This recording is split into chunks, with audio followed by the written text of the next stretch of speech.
और 4 जून का दिन लोकसभा चुनाव के लिए मतगणना का दिन है और इसी दिन पता लगेगा कि देश में सरकार किसकी बनने जा रही है। तो वहीं मतगणना को लेकर के सभी राजनीतिक दल भी पूरी तरह से अलर्ट दिखाई दे रहे हैं। मतदान के बाद जहां समीक्षा बैठकें चल रही हैं, तो वहीं मतगणना को लेकर के भी तैयारियां की जा रही हैं। एक रिपोर्ट आप देखिए।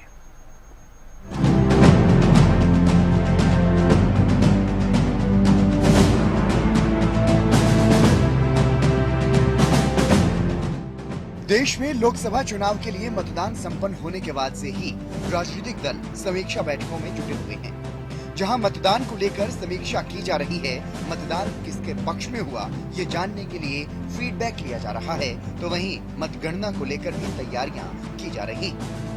हरियाणा बीजेपी के नेता अपने स्तर पर पहले ही बैठक कर चुके हैं, लेकिन आज केंद्रीय नेतृत्व के साथ भी चर्चा हुई, जिसमें पूर्व सीएम मनोहर लाल ने हरियाणा के बारे में फीडबैक केंद्रीय नेताओं के सामने पेश किया। इस बैठक के बारे में बीजेपी नेता विनोद तावड़े ने जानकारी दी। सभी बूथ पर काउंटिंग एजेंट सही समय पे पहुंचे, कहां पर कितने नियुक्त हुए, अभी नहीं नियुक्त हुए, कुछ दिक्कत कहीं पर है क्या, कहीं पर वोटिंग को लेके, काउंटिंग को लेके कुछ अगर शंका है तो वहां पर पार्टी के पदाधिकारी विशेष ध्यान दें। ऐसी सारी चर्चा, एक तरफ चुनाव की समीक्षा और आने वाले काउंटिंग की पार्टी की तैयारी, इस पर एक विस्तृत चर्चा आज हम सब ने बैठकर की। चुनाव के बाद हम एग्जिट पोल के बजाय प्रत्यक्ष जब काउंटिंग शुरू होता है उसके ट्रेंड, उसके बाद इसका विचार करते हैं। अभी आज ऐसा कोई विचार नहीं। मित्रों, जैसा 25 मई चुनाव का दिन था, चुनाव समाप्ति के बाद सब लोग अपने अपने क्षेत्र में एक आंकलन करते हुए, और कल हम लोगों ने 27 तारीख को अपनी एक रिव्यू मीटिंग की, और उस रिव्यू मीटिंग के आधार पर मैं आप लोगों के सामने जो विषय रख रहा हूँ वो ये है कि हरियाणा की 10 की 10 लोकसभा सीटें और करनाल की विधानसभा सीट 11 की 11 कमल खिलाकर हम 4 जून को मोदी जी की झोली में डालेंगे। तो वहीं इसी तरह की बैठक हरियाणा कांग्रेस की भी हो चुकी है। कांग्रेस के प्रदेश प्रभारी दीपक बाबरिया की अध्यक्षता में ये बैठक हुई, और इस बैठक में भी जहां मतदान का फीडबैक प्रदेश के नेताओं और उम्मीदवारों से लिया गया, तो वहीं मतगणना को लेकर भी पार्टी नेताओं और कार्यकर्ताओं को अलर्ट रहने के लिए कहा गया।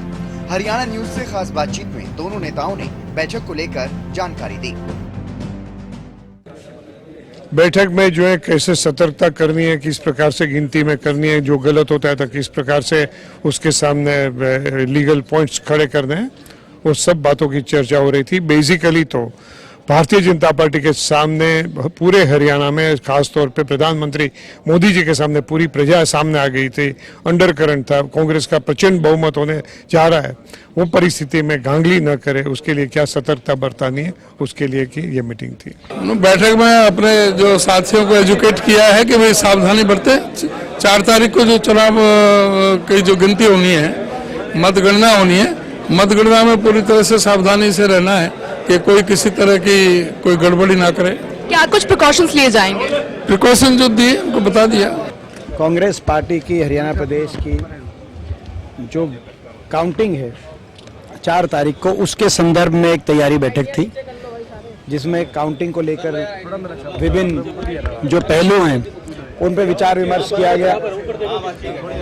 जैसा कि आप जानते हैं कि हरियाणा प्रदेश में लोगों का रुझान कांग्रेस के पक्ष में रहा। 10 की 10 सीट हमें विश्वास और उम्मीद है कि 10 की 10 सीट कांग्रेस गठबंधन जीत की तरफ हरियाणा में बढ़ चुका है। एक तरफ जहां चुनाव आयोग और स्थानीय प्रशासन की तरफ से मतगणना की तैयारियां की जा रही हैं, तो वहीं राजनीतिक दल भी मतगणना को लेकर पूरी तरह से अलर्ट नजर आ रहे हैं, ताकि मतगणना में कोई चूक न हो। Bureau report, Haryana news.